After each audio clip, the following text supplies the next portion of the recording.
It was Florio who translated, readapted these sources for the English theatre.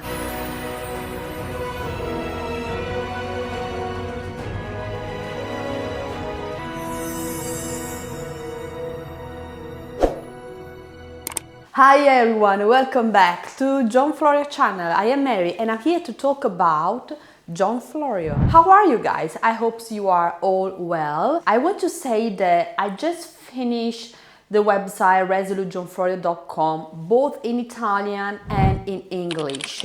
If you subscribe to the website, you will receive emails not every day, every time there is something important. Every time I publish a research article, every time there is a news, an event, a conference about John Florio, you will be notified. So I really encourage you to subscribe to get updated about the world of John Florio and Shakespeare. Today, I want to analyze the Shakespeare authorship question from a different point of view. And I will show you which are, in my opinion, the theories I like the most about the Shakespeare authorship. The theories that provide most important evidence and proof of the candidate's involvement in Shakespeare plays.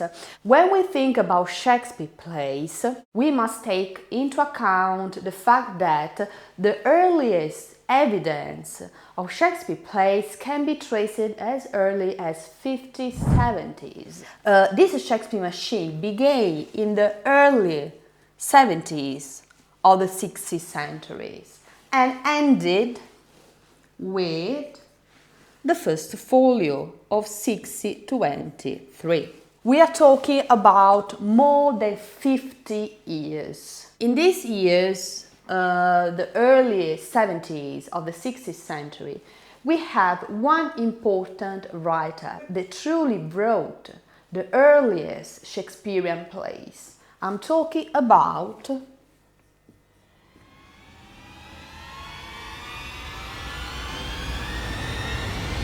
Thomas North. For those who don't know Thomas North was a translator like John Florio. He went under the patronage of Robert Dudley like John Florio in the same years.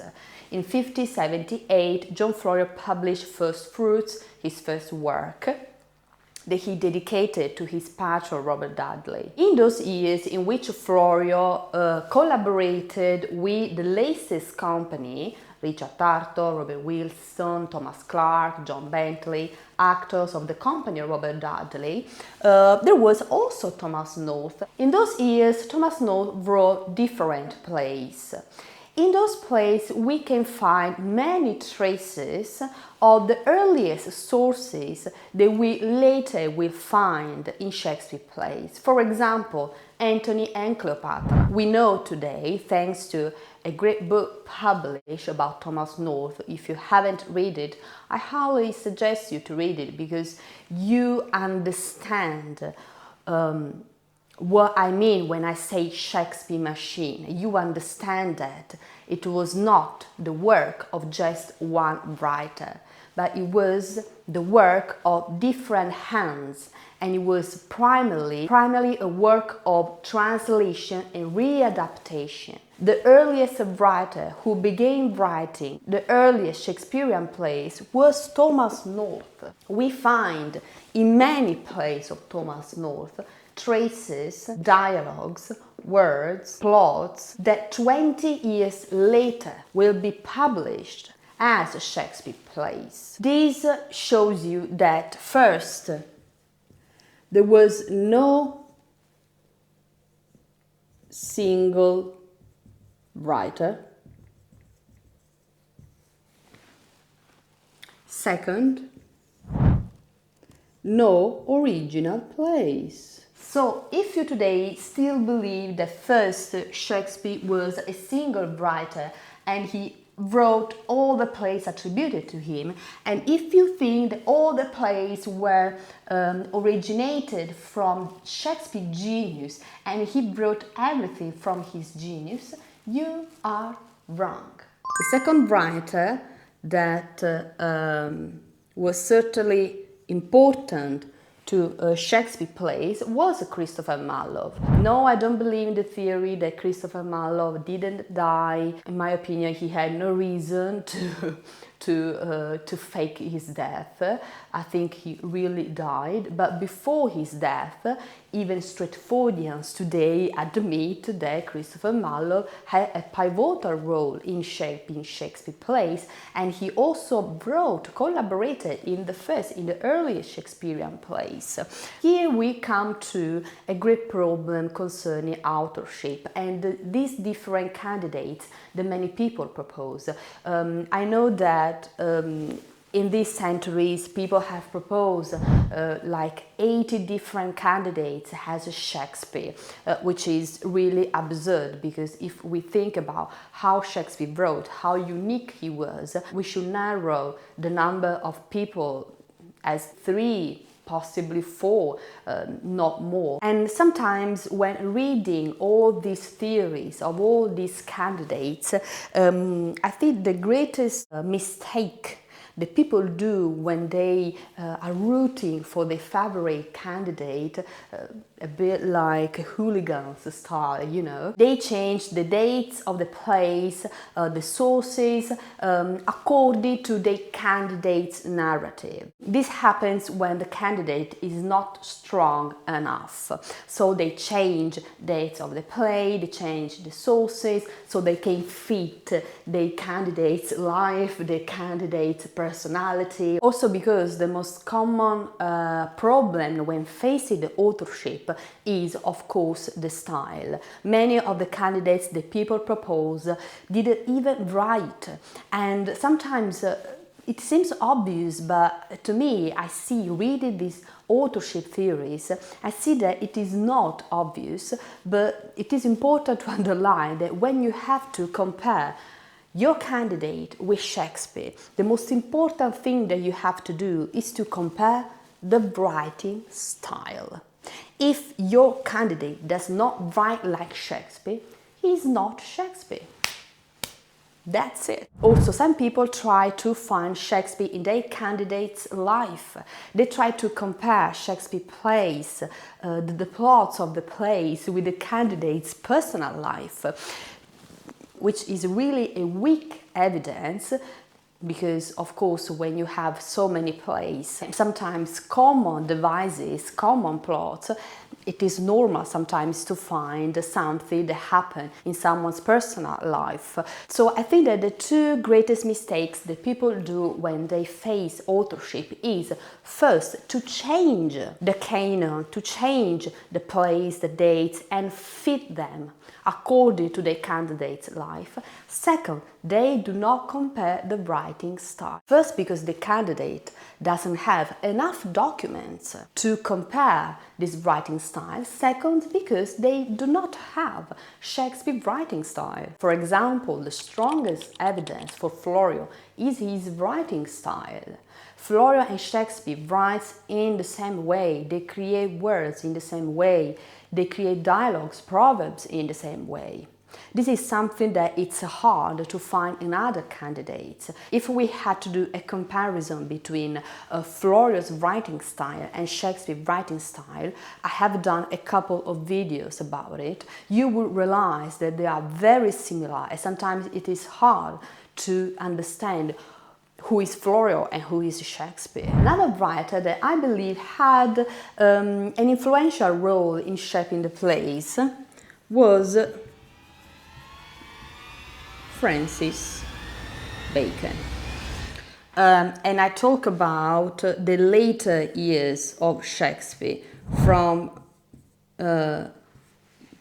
basically when Florio arrived at court, when he became groom of the private chamber in 63 and later. I believe that Bacon had an influential role and possibly collaborated in writing the plays. I think that in Thomas North, Marlowe, Francis Bacon, Ben Jonson, we have the greatest amount of evidence and proof that they really had a role in shaping Shakespeare plays. For the other candidates, I don't believe they wrote the plays. plays. I don't believe that they had an active role in writing the plays. I'm talking about De Vere, I'm talking about Sidney. I don't think they had any role at all in writing the plays. I think they possibly had a role in commissioning. They had a political role. Plays were not ideas of a single writer. The plays were ideas of the patrons. The plays were commissioned by the aristocrats. So in this world, certainly De Vere, Sidney, the Pembroke had a role in commissioning. They had a political role, but they didn't have an active role in writing that. It is not a coincidence that I am choosing here real writers who really wrote. Francis Bacon, Ben Jonson, Marlowe, Thomas North. We have proof that there are traces of their life, of their style, of their works in Shakespeare plays. We do not have this of the others. If we see this chart and we see that Shakespeare plays, the earliest evidence of Shakespeare plays are in the 70s or the 60th century and ended with the first folio, you will now see the majority, 90% of the candidates of Shakespeare authorship died in this period. They died here, they died in 1590s, they died in the 60s. So they weren't able to write the first folio, they couldn't write the later plays of Shakespeare. Most of these candidates at a certain point dies after this date. Shakespeare keeps writing and there are other plays that were published. So how do you explain this? This dangerous man, has some Stratfordian and anti-stratfordian have described him. This dangerous writer began his career with Thomas North, with the Laces Company, with the actors of Robert Dudley, and he is now today considered the most likely writer, along with Ben Jonson, as the editor of the first folio. Florio used two working methods when writing. First, translating, readapting other people's works. It is today confirmed that, for example, he used Thomas North, the Dial of Princes, for his first fruits, second fruits, and he collaborated. He used a group of writers. This is something that John Florio writes. He writes in 1598 in A Word of Words, when he was attacked as Italianate pen. If you haven't watched the video, go and watch it. When he was attacked by his enemies as someone who was stealing the works of others and as a plagiarist, he wrote that he had a group of writers. I have a group of people who work with me. Who were these people? This. I'll just show you who were these people. It has been proved with documents that Florio, when he collaborated with other writers, he used to hide behind them. Just a couple of examples. He worked with John Healy, a young translator.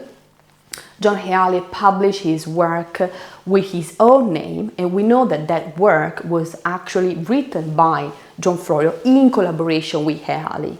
Vincenzo Saviolo, the famous fencing manual published by Saviolo in 1594, was written by John Florio, but Florio's name does not appear in the manual. It appears Vincenzo Saviolo's signature. We know that for the Essays of Montaigne, Florio collaborated with other two writers to complete the translation. So Florio's method matches what is Shakespeare's idea of writing a play, that of translation and readaptation, and we know today that the majority of the sources used by Shakespeare are European, Italian books. The majority of them were Italian books, and most of them were books not translated into English. If you hadn't watched my video about Shakespeare library at John Florio's library, go and watch it, because I show you for the first time that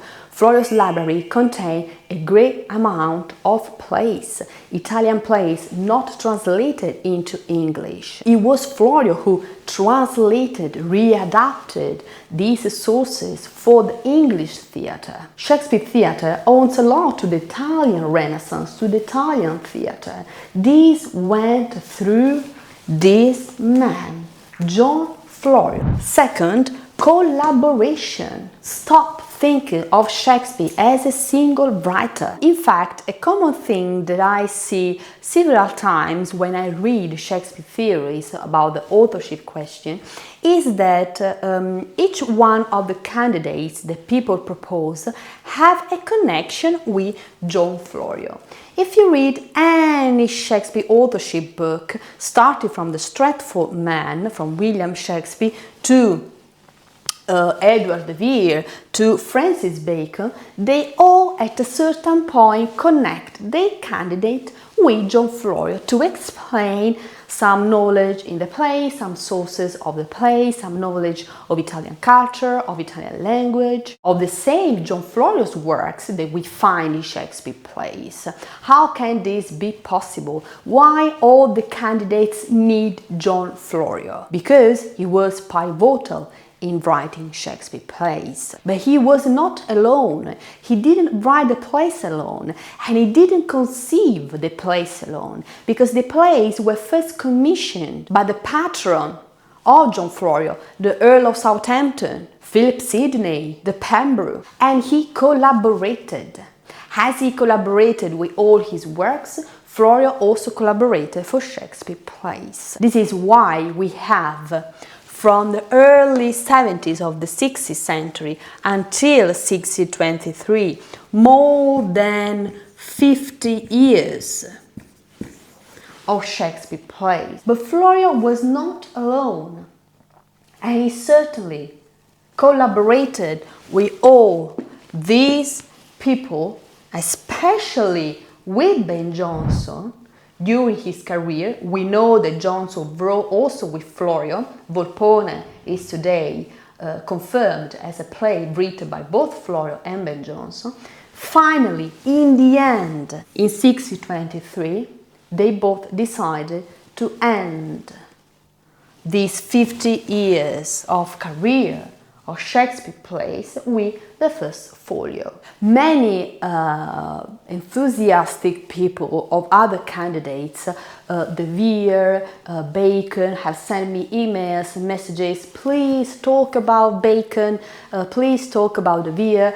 I invite you to write me in the comments or send me emails to info.resolutejohnflorio.com to discuss these theories. I am having interesting conversations with other people who, for example, believe in the Sidney theory. They are all very interesting. So don't be afraid to send me emails, to write me in the comments, to share your theory about these other candidates that certainly had a pivotal role in shaping Shakespeare plays. But don't forget, this incredible journey was not done by one man alone. One man, John Florio, had an incredible life, but he was able to write them also thanks to the incredible people and writer who shaped his life and career. Share your theories about Bacon and Florio, De Vere and Florio. Don't forget to subscribe and stay resolute.